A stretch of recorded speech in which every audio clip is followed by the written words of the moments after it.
오늘 우리가 나눌 아버지 하나님의 거룩하신 말씀은 신약성경 마태복음 제 17장 1절부터 8절 말씀까지입니다. 오늘 우리가 나눌 아버지 하나님의 거룩하신 말씀 신약성경 마태복음 제 17장 1절부터 8절까지 말씀입니다. 신약성경 28페이지에 위치해 있습니다. 제가 대신 봉독하여 올립니다. 엿새 후에 예수께서 베드로와 야고보와 그 형제 요한을 데리시고 따로 높은 산에 올라가셨더니 그들 앞에 변형되사 그 얼굴이 해같이 빛나시며 옷이 빛과 같이 희어졌더라.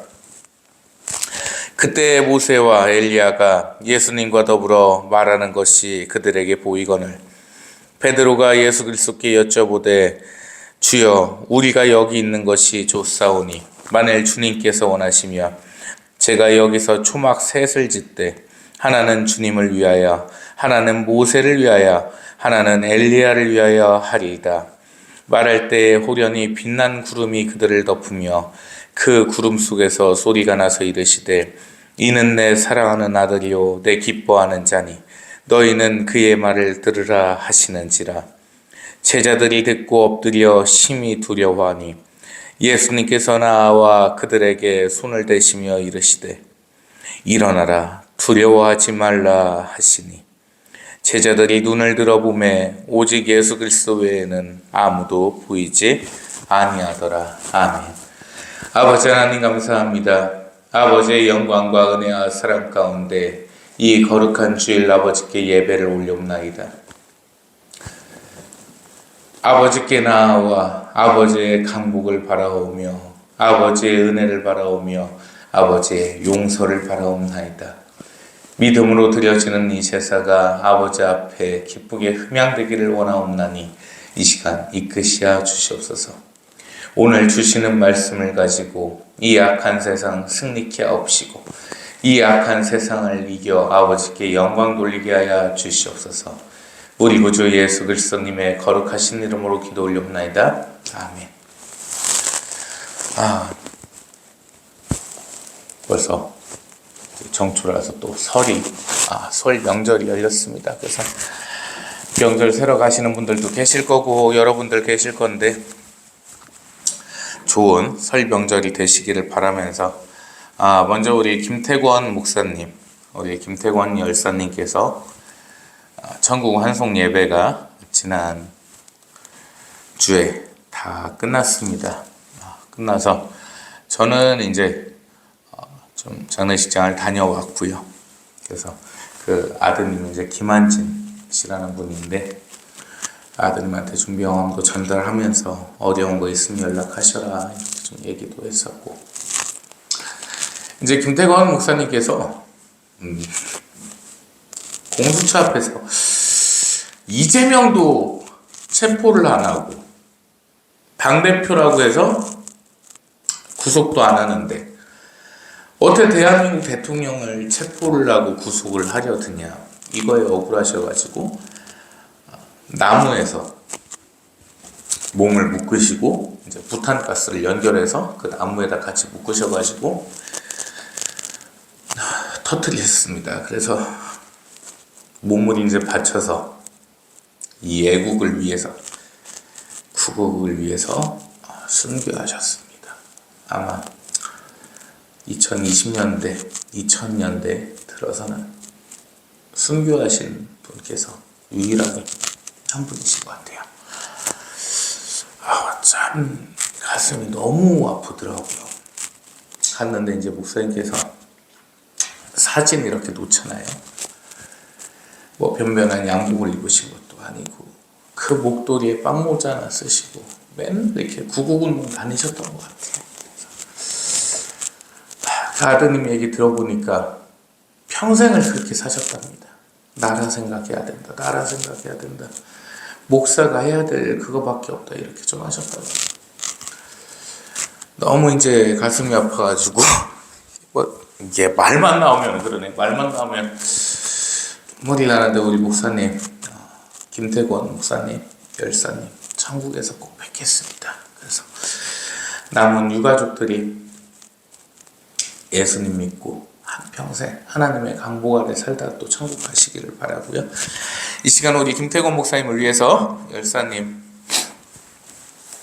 기억하면서 잠시 묵념하도록 하겠습니다. 일동 묵념.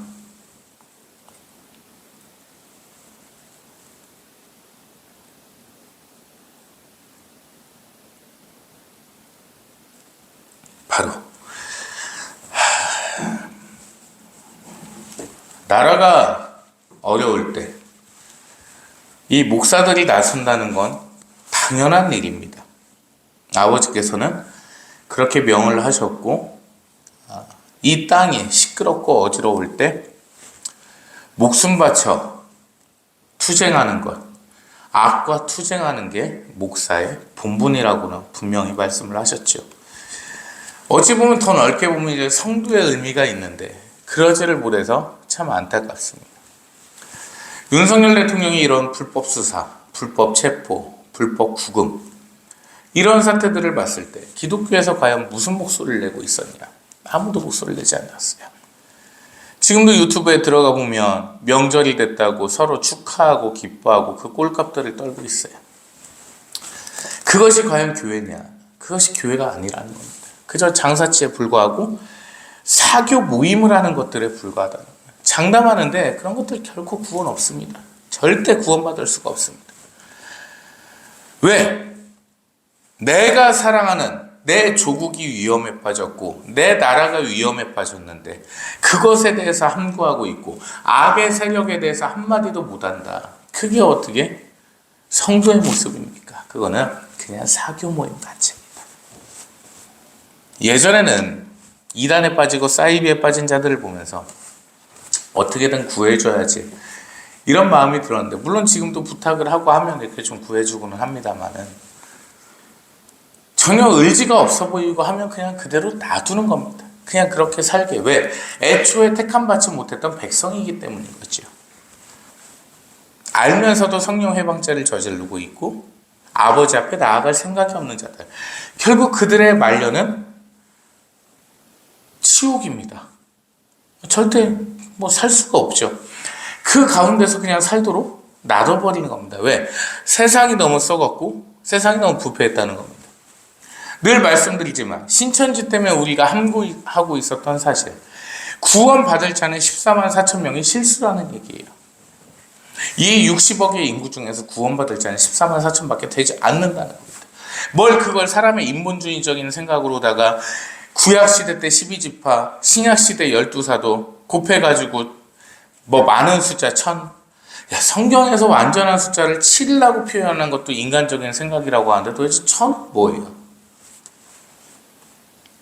공 하나 더 붙여갖고 왜 144만이라고 하지? 그런 부분들을 봤을 때 이미 성경에 대해서 인본주의적인 생각이 많이 들어갔다. 오늘은 좀 강해를 하려고 합니다. 우리 본 말씀으로 보실게요. 예수님께서 베드로 사도님과 야고보 사도님을 데리고 높은 산으로 올라가셨습니다. 여러분 변화산이라고 표현도 하는데 정확하지는 않아요. 그 산으로 올라가셨는데 변하시는 모습을 보여주십니다. 예수님께서 어떤 변형된 모습을 보여주셨냐? 그 얼굴이 해같이 빛났다는 것은 원문대로 풀어보면요, 눈을 마주치지도 못할 상태처럼 빛나셨다는 거예요. 눈 앞에서 그냥 너무 눈부시셔가지고 형체가 사람의 형체가 아니셨다는 거예요. 왜? 성자 하나님이시니까. 그런데 그 옷이 옷같이 빛났다고도 돼 있죠. 희어졌답니다. 이거 원문대로 해석을 하면 어떻게 되냐면 찬란히 빛나는 상태를 희다고 표현되어 있어요. 즉 사람이 쳐다보지도 못할 정도로 예수님께서 변형이 되셨습니다. 왜? 성육신이시니까, 하나님이시니까. 그런데요, 충격적인 건 그뿐만이 아니었습니다. 3절 말씀 보실까요? 모세와 엘리야가 예수님과 더불어 말하는 것이 그들에게 보이거늘. 자, 모세 선지자님은 예수님께서 오시기에 수천 년 전의 분이시고 엘리야 선지자님은 몇백 년 전의 분이세요. 그분들과 말씀하시는 게 보였다는 겁니다. 제자분들의 눈에. 사도들의 눈에 보였다는 거예요. 그 얘기는 뭐냐? 예수님께서 그들을 부르신 겁니다. 즉 성자 하나님이신 거를 이 베드로 사도와 요한 사도에게, 야고보 사도와 요한 사도와 베드로 사도에게 보이셨다는 거예요. 그 눈앞에서. 생각을 해볼까요? 자, 예수님과 손을 맞잡고 두 형제와 사도님과 산으로 올라갔어요. 갑자기 변하십니다. 눈을 마주치지도 못할 상태로 그렇게 빛나게 변하셨는데 그 앞에서 엘리야 선지자와 모세 선지자와 대화를 하시고 계신다는 거예요. 이게 뭡니까? 성자 하나님께서 모세 선지자님의 그 천국에 계신 영을 부르셨고 엘리야 선지자의 천국에 계신 영을 부르셨습니다. 하나님이시기에 가능한 겁니다. 당연한 거죠. 성자 하나님이시기에 가능한 건데 그 뒤로 가볼까요? 자, 4절 말씀입니다. 여기서 베드로 사도의 인간적인 한계가, 사람의 한계가 드러납니다. 예수님께 여짜오되 우리가 여기 있는 것이 좋사오니. 이게 너무 행복한 겁니다.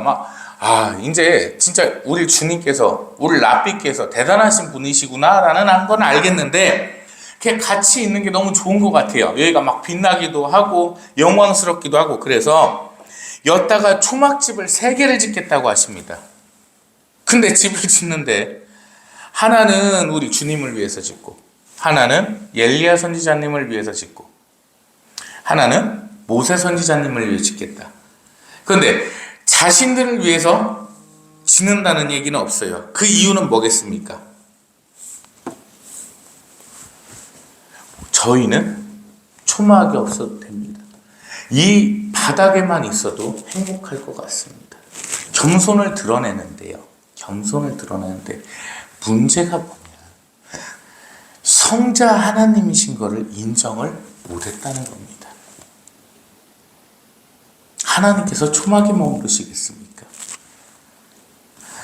수천 년 전에 계셨던 모세 선지자님께서 이 앞에 계신 것도 뵙고, 엘리야 선지자님께서 여기 계신 것도 뵙고, 천국에서 그분들의 영을 부르시는구나. 성자 하나님이셨구나. 이거를 감탄을 해야 되는데 집을 짓겠다고 하신다니까요. 그러면 반대로 생각을 했을 때 뭐냐? 인간적으로 최대한 할 수 있는 한계치였다는 겁니다. 집을 지어드리는 게. 상충돼요. 성자 하나님 것은 깨닫지 못했으나 대단하신 분이신 것은 알겠어가지고 집은 지어드리겠다. 이게 인간적인 한계를 드러낸다는 거예요. 우리 5절 말씀 보실까요?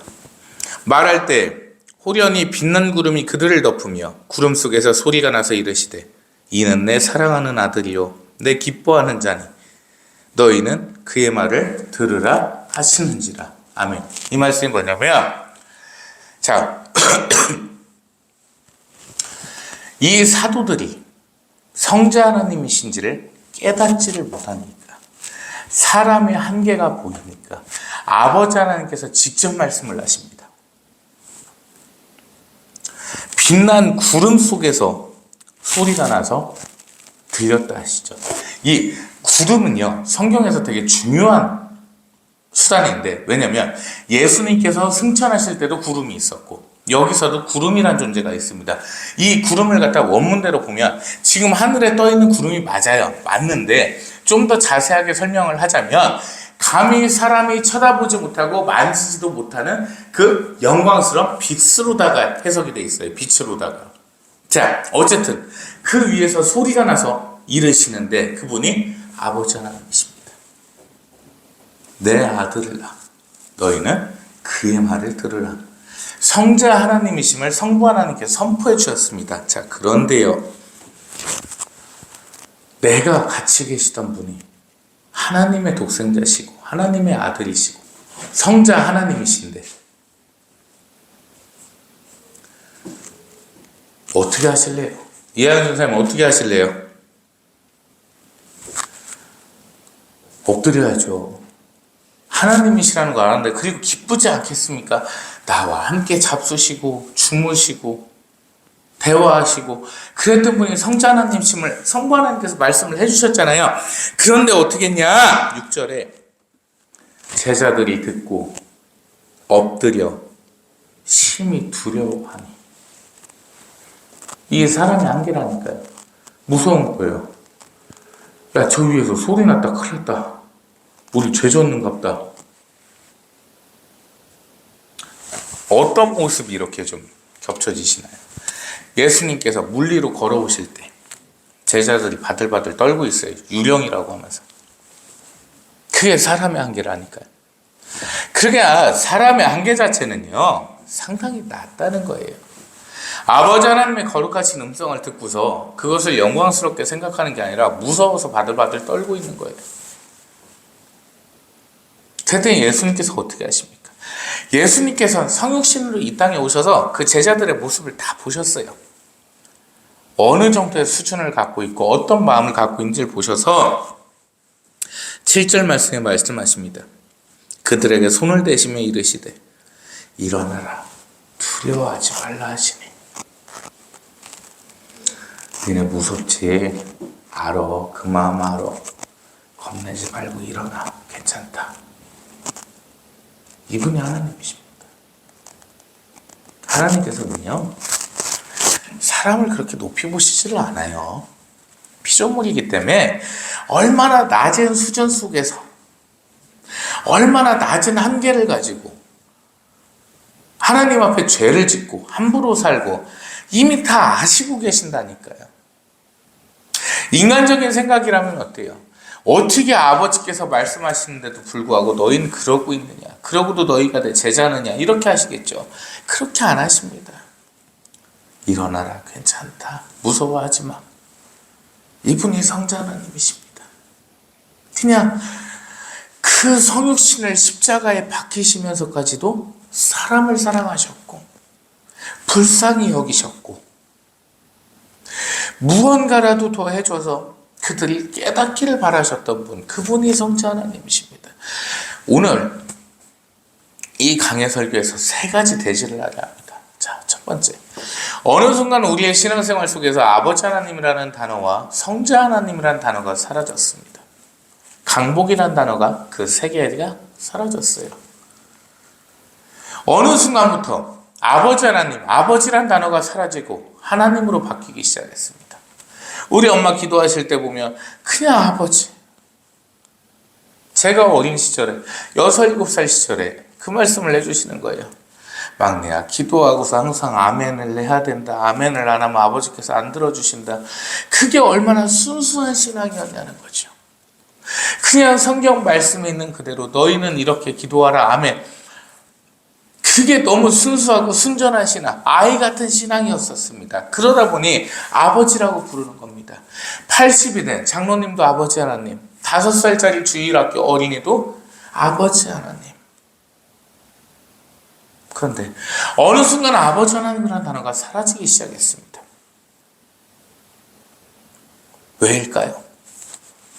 하나님의 자녀임을 스스로 부정해버리고 사신론이나 엉뚱한 자유신앙 사상 체제를 심어놓은 저것들 때문입니다. 저것들이 누구냐? 사탄 마귀들일지 누구겠어요. 어느 순간부터 그렇게 됐습니다. 신본주의적인 신학이 없습니다. 신본주의라는 얘기 자체를 참 하기가 꺼려져서 제가 하나 만든 게 있어요. 주본주의. 주님께서 근본이시라는 주의입니다. 그 주본주의가 있었던 신학이 사라지고 인본주의로 대체가 되면서 사라진 단어들이 너무 많다는 겁니다. 첫 번째, 아버지 하나님. 두 번째, 성자 하나님은 우리가 모두가 썼었습니다. 왜? 성자 하나님이 맞으시니까. 근데 안 쓰기 시작을 하네. 예수님, 예수.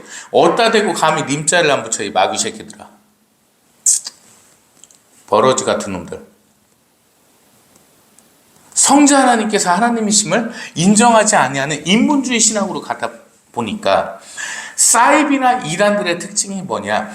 예수님을 격화시키고 폄하시킵니다. 이 짓을 첫 번째 누가 시작했냐? 천부교회 박태선이가 시작을 했습니다. 걔는 대놓고 예수님을 욕하기 시작했어요. 왜? 예수님께서 없어져야지 자기가 그 자리에 갈 수 있는 겁니다.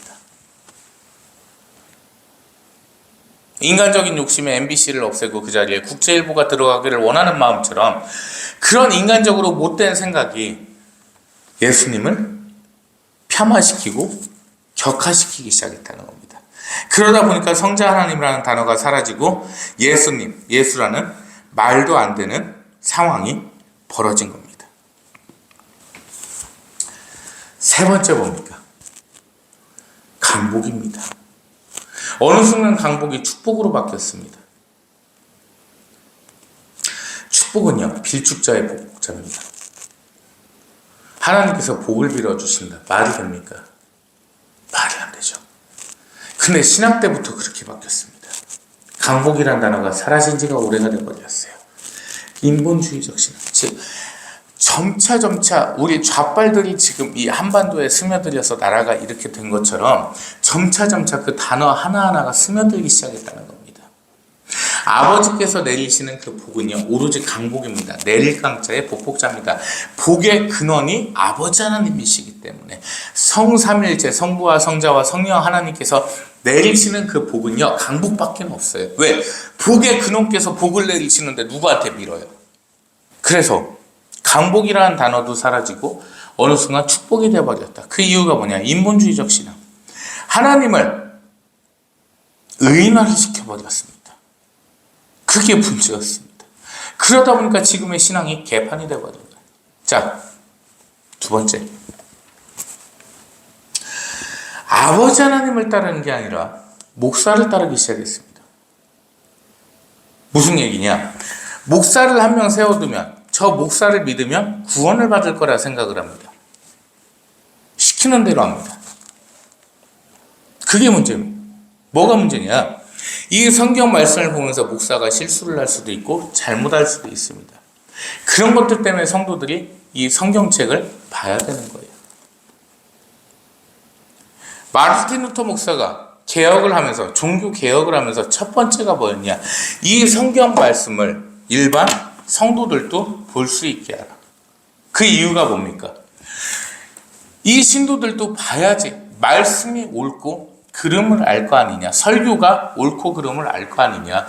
그러지 아니하면 신부들의 패단 속에서 신부들의 얘기하는 거를 갖다가 다 옳다고 볼 것이 아니냐. 그것은 아버지 하나님께서 만민을 구원하시기 위한 뜻이 아니다. 그거에 배치된다. 이렇게 주장을 했어요. 그래서 이 성경에 대해서 누구든지 볼 수 있게 된 건데 안 봐요.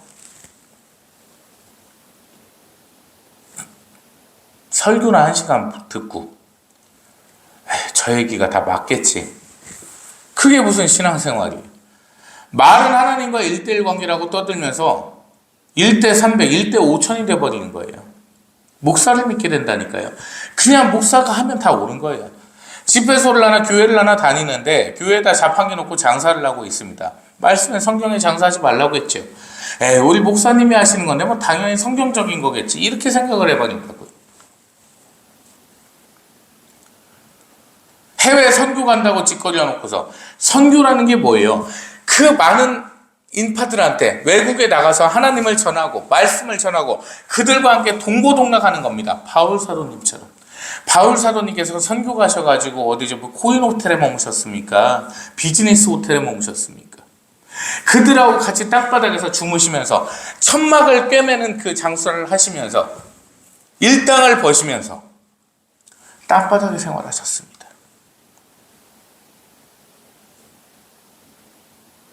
어디 사성 호텔 가가지고 조식 드시면서 선교하셨어요? 아니라는 거예요. 목사님 지금 그때 당시 호텔이 왜 없어요? 여인숙이 있었는데 여관이. 그냥 현대적으로 달라진 거지. 조식이 없었겠어요? 아침에 밥 주면 그게 조식이지. 지금 선교한다는 것 봐봐요. 90만 원, 100만 원씩 받아갖고 어디 몽골 가고. 그럼 걔들 가서 뭐해요? 건물 하나 있으면 거기 가서 기타 치면서 노래 부르면서 지들 밥 먹으러 가고, 몽골 시내 가고, CU 편의점 가고, GS25식 가고, 유튜브 보니까 그래. 그게 선교예요. 목사가 주관하니까 그게 옳댔구나. 간첩이나 접촉하고 사이비 잔뜩 있고 온갖 범죄나 다 일어나는 캄보디아, 태국 그딴 데는 왜 가는 거예요? 캄보디아 잘 모르시는 분들이 계셔가지고 제가 말씀을 드릴 텐데, 태국이라는 나라는 왕권 체제로다가 있는데 그나마 법치주의가 조금은 있어요. 필리핀보다 나은 것 같아, 제가 볼 때. 거기서 범죄를 저지르고 안 잡힐 애들이 캄보디아로 가버립니다. 배 타고 가면 못 잡아요, 캄보디아 가면. 그래갖고 한국 경찰들이 저같이 좀 있어 보이는 사람 말고 좀 잡범 중에 잡범, 뭐 이재명을 좀 닮았다거나 이런 애들이 캄보디아 갔다 왔다고 하면 바로 수사 들어갑니다.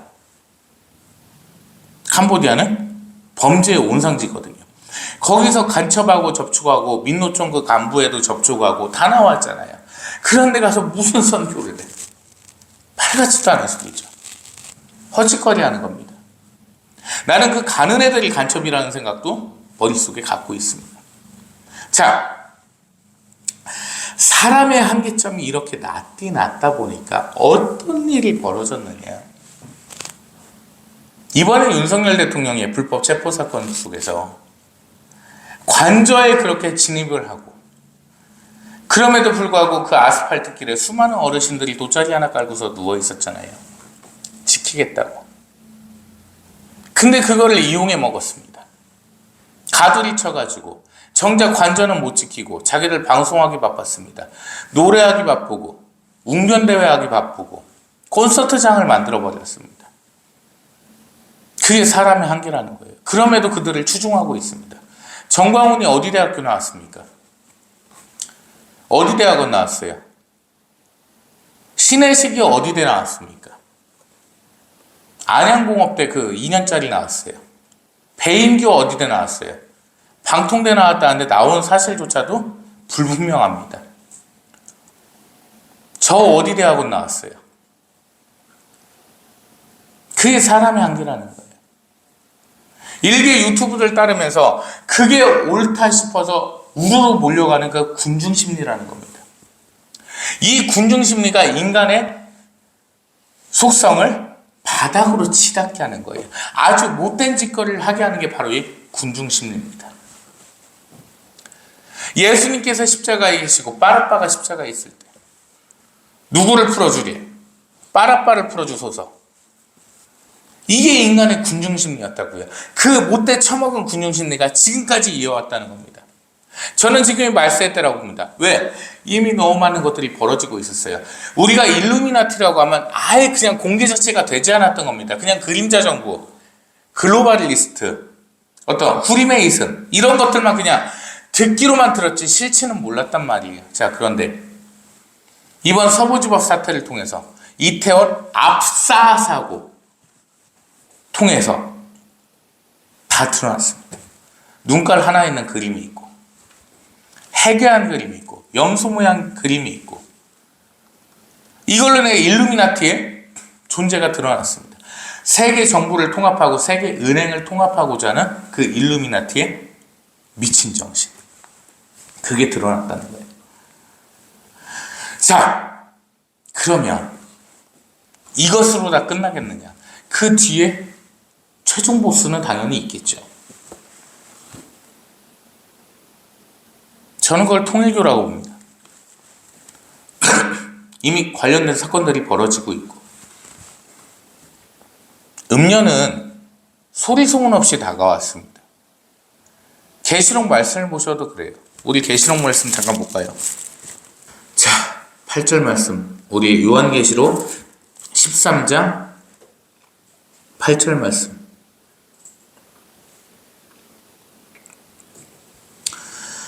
죽임을 당한 어린 양의 생명책에 창세 이후로 이름이 기록되지 못하고 이 땅에 사는 자들은 다 그 짐승에게 경배하를 아멘. 이미 우리 성자 하나님 예수 그리스도의 그 거룩하신 생명책에 이름은 다 써져 있습니다. 그런데요, 창세 이후로 이름이 기록되지 못합니다. 창세 전에 이미 택하셨다는 거예요. 이럼에도 불구하고 신인, 협력론이네, 예정론이네, 헛소리, 확정론. 이미 창세 이전에 구원받을 자들 이름은 다 적혀져 있어요. 그게 몇 명이냐? 14만 4천 명. 하도 14만 4천 거리니까 뭐 댓글에 신천지 어쩌고 저쩌고 써있던데, 미친놈들아. 신천지는 14만 4천 마리를 모이려고 하는 거고, 내 얘기는 14만 4천 명이 창세 전에 기록이 끝났다는 얘기고, 어떻게 똑같아? 이게 머리들이 안 돌아가나?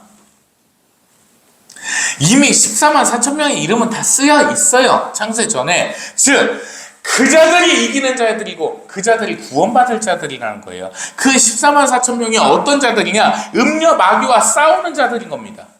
아버지 하나님의 편에서. 물론 명을 다해서 천국에 가 계신 분들도 계시겠죠. 아직도 육체가 남아있는 분들도 계실 거고.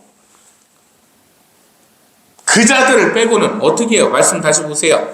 이 땅에 사는 자들은 다 그 사탄에게, 짐승에게 경배하리라. 아멘.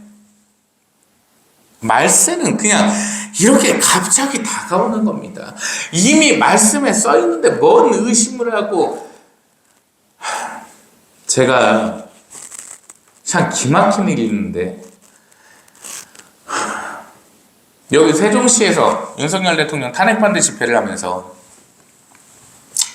이제 집회가 끝나잖아요. 그러면 이제 그분들은, 집회 나오는 분들은 제가 좀 많이 비밀로 했기 때문에 목사인지를 몰라요. 유튜브 보면서도 모를 거예요.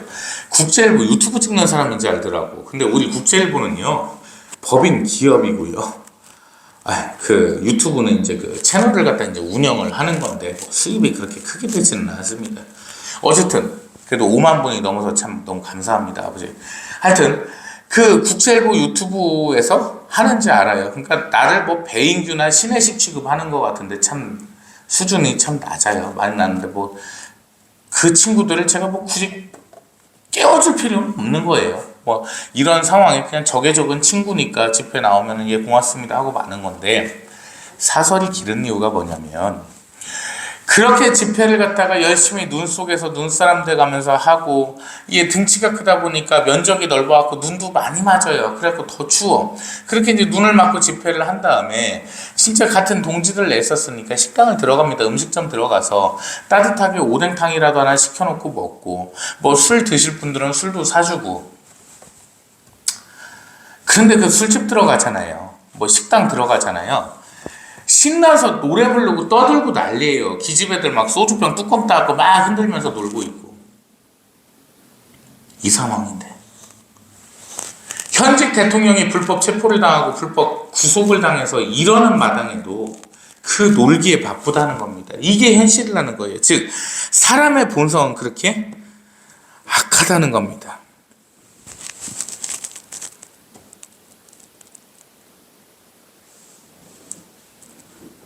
노아의 홍수 심판, 그 심판의 때에도 사람들은 놀고 먹기 바빴습니다. 그게 사람의 악한 본성입니다. 저는 이 말세도 마찬가지라고 보는 겁니다. 우리 요한계시록 14장 12절 말씀 보겠습니다. 14장 12절 말씀. 성도들의 인내가 여기 있나니 그들은 하나님의 계명과 예수님에 대한 믿음을 지키는 자니라. 아멘. 자, 계시록에 예수님이 어디 계시냐? 어린 양으로 써있지. 그래서 내가 어린 양이라 헛소리를 짓거리는 것들 때문에 이 구절을 얘기를 합니다. 예수님에 대한 거룩한 그 존함이 분명히 나와 있습니다. 예수님에 대한 믿음을 지키는 자들이 그 구원을 받는 14만 4천 명입니다. 창세전에 기록된 자들, 그 짐승에게 경배치 아니하고 어느 순간에도 흔들리지 아니하고 아버지 하나님만 바라보는 자들, 그들이 바로 구원받은 하나님의 백성들이라는 겁니다. 그들이 이 땅에서 있을 때 이 땅이 저주받지 않은 겁니다. 말세의 세상을 살고 있습니다. 이미 말세가 시작됐습니다. 언제나 말씀드렸듯 예수님께서는 문 앞에 서 계십니다. 한 나라의 대통령이 불법으로 구속도 되고, 반반 갈라져서 서로 싸우기 바쁘고, AI가 사람을 지배하려 들고, 이게 말세 아닙니까? 성경에 되어 있는 말씀은 다 사라지고 일개 목사나 믿고 있고, 강복이란 단어가 사라지고 성자 하나님이란 단어가 사라지고 아버지 하나님이란 단어가 사라졌다. 이게 말세 아니냐는 거예요. 이게 말세라는 거죠. 그 말세 속에서 살고 있을 때 믿음을 지키고 신앙을 지켜야 된다. 100번 1000번을 얘기를 합니다. 마지막으로 대제설교 세 번째입니다. 기도입니다. 한국은 기복신앙에 물들어져 있고 쩔어 있습니다. 이것에 대해서 가장 처음으로 얘기한 게 자살한 김성수입니다. 서울 서머나 집회소라고 하는 거기를 이제 운영을 했었던 그 김성수가, 얘가 이제 제일 처음으로 기복신앙이 잘못됐다고 얘기를 했어요. 맞아요. 맞는 얘기예요. 그런데 얘가 이제 나중에 자살을 한 걸 밝혀져가지고 했는데도 아직도 한 1000명이 거기 집회소에서 김성수 비디오 틀어놓고서 합니다. 지들끼리 집회를. 그 비디오 속에서 김성수가 농담을 하면 같이 웃고 하기도 그래요. 어쨌든 이 기복신앙이 왜 잘못이 되냐면, 뿌리 없는 신앙이, 믿음이 한국에 정착을 했다 보니까 양복 입은 무당이라는 소리가 나왔습니다. 목사들한테. 목사님 너무 옛날 얘기 아닙니까? 아니요. 지금도 저희 옆에 어떤데 그 목사라는 애가 머리가 좀 뻗건데 그 집사람한테 가가지고 방언하고 싶다고 하니까 등 탁탁 두드려대면서 노래 틀어놓고서 랄랄랄라 해봐. 랄랄랄라. 그러면 된 거예요. 뭐가 보이지? 안 보이는데요. 아니요. 랄랄랄라 하면 된 거야. 그러고 있습니다. 조선시대 때는 어땠겠어요? 구한말 때 더 심했겠죠. 초기 기독교 때 어땠겠냐고, 더 심했을 거라는 거예요. 그렇게 되어 있는 신앙이다 보니 어떻게 된 게 아버지 하나님께 의를 구하고 나라를 구하는 기도가 아니라 내 개인적 욕망의 기도가 나온다는 거예요. 그게 잘못됐다고요. 저 새끼 보기 싫은데 오늘 저놈이 차 타고 가다가 뒤져버리게 해주세요, 아버지. 이런 기도를 하고 있다고요. 웃음이 납니까? 진짜인데. 돈이 없으니까 돈 좀 잔뜩 채워주세요, 아버지. 이게 기복신앙의 기도라는 겁니다. 의를 생각을 해야죠. 의의 기준은 성경 말씀입니다. 딴따라 연예인 애들이 머리 든 것도 없는 골빈 것들이 지들이 뭘 배우기를 했어요, 뭐를 했어요. 평생 광대질이나 하는 것들이 윤 대통령 탄핵돼야 된다고 헛소리 짓거리는데 그걸 우르르 좋다고 가서 몰려들고 있고, 배워먹지도 못한 유튜브 애들 한두 마디 얘기하면 그거 쪼로로 믿고나 있고, 윤 대통령 구속시한이 왜 28일까지냐 이 유튜브 놈들아. 니들 사법시험 공부를 해봤어? 그게 민도 수준이었다는 거예요. 그러다 보니 나라가 이 꼴로 됐습니다. 중국에 나라먹힌다, 북한에 나라먹힌다 그렇게 얘기할 때는 미친놈이 극우 새끼네, 저 극우 돼지 새끼, 나한테 얼마나 그런 댓글 달렸어. 근데 내가 재밌는 거 알려드릴까요? 나한테 그렇게 악플 댓글 달고 했던 놈들이 같이 집회 나와서 얘기하고 있을 거라는 거. 518%. 한 명은 있을 거예요. 왜? 제가 2023년 3월 1일 날 거룩하게 일장기를 개항을 했죠. 그랬더니 저 돼지 목사 새끼 알고 보니까 새샘교회 목사 새끼라더라. 저 저팔계 새끼, 뚱땡이 새끼 잘 처먹어갖고 포동포동하네. 어떻게 저런 돼지 새끼가 세종에 살고 있냐. 나도 국힘보 지지하지만 쟤는 진짜 수치다. 일본이 우리한테 얼마나 잘못했냐. 그래놓고 이제 와서 우파 코인 타가지고 적의 적은 친구니까 일본이 좋다느니. 그래도 일본을 좋아하는 게 맞았네요. 친일이 맞았네요. 걔들 진짜 까짜야 까짜. 오늘 보니까 홍준표는 일제시대 마냥 윤 대통령을 왜 불법 감금해놓냐고요. 나 그 노인네 전에 홍준표가 가끔 그 중도발작이라고 하는데, 정유라 걔가 좀 짓거리던데 전 정유라도 엄청 싫어합니다. 이 홍준표가 한 번씩 좀 관종기가 있어가지고 관심을 받으려고 노인네가 그러나 좀 그런 생각을 했거든요. 고소하려면 해요. 근데 얘가 또 쓸데없이 반응이 있어요, 이 홍준표야가. 김문수가 차기 대선 주자로 나온 거에 대해서 어떻게 생각을 하냐니까 좋은 현상이랍니다. 자, 김상욱이도 그렇고 이렇게 보고 있는 김예지도 그렇고 김재섭이도 그렇고 한동훈도 그렇고 얘들이 과연 국민의힘 인사일까요?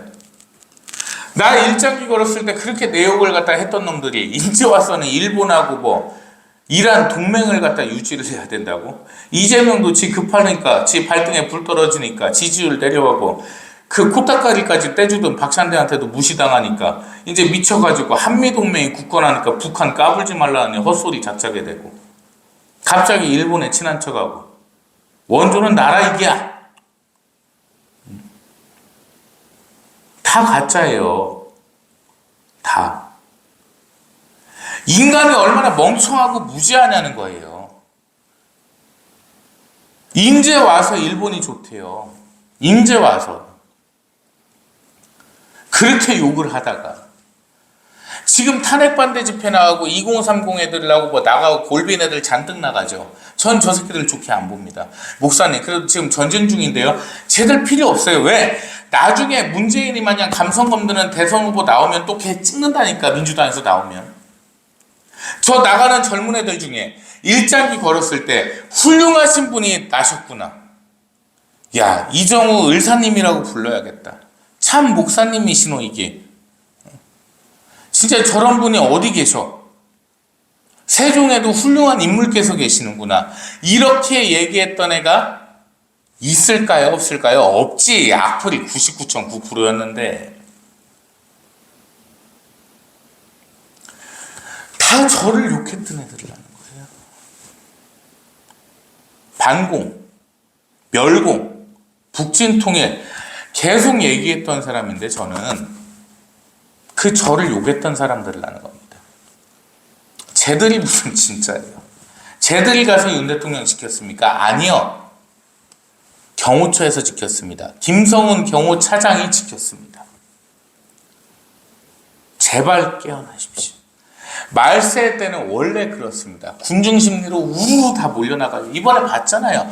눈앞에서 봤잖아요. 신혜식이 부르니까 우르르 가, 정광훈이 부르니까 우르르 가, 배인규가 부르니까 우르르 가. 전광훈이 쥐를 잡으러 왔대요. 공수처에서. 그러더니 어제 귀국 기자회견을 하는데 또 윤 대통령 잡으러 왔답니다. 이 말세 때에서 이렇게 혼란스럽고 우리만큼이라도 올바른 분별을 하자. 이게 잘못됐습니까? 올바른 분별을 하고 올바른 사리 판단을 해서 뭐가 을고 뭐가 정의이며 뭐가 공의인지를 판단하자는 겁니다. 이미 말세 때가 와 있기 때문에 그렇습니다. 마지막 말씀은 보고 마치겠습니다. 요한계시록 20장 7절부터 10절까지 말씀입니다.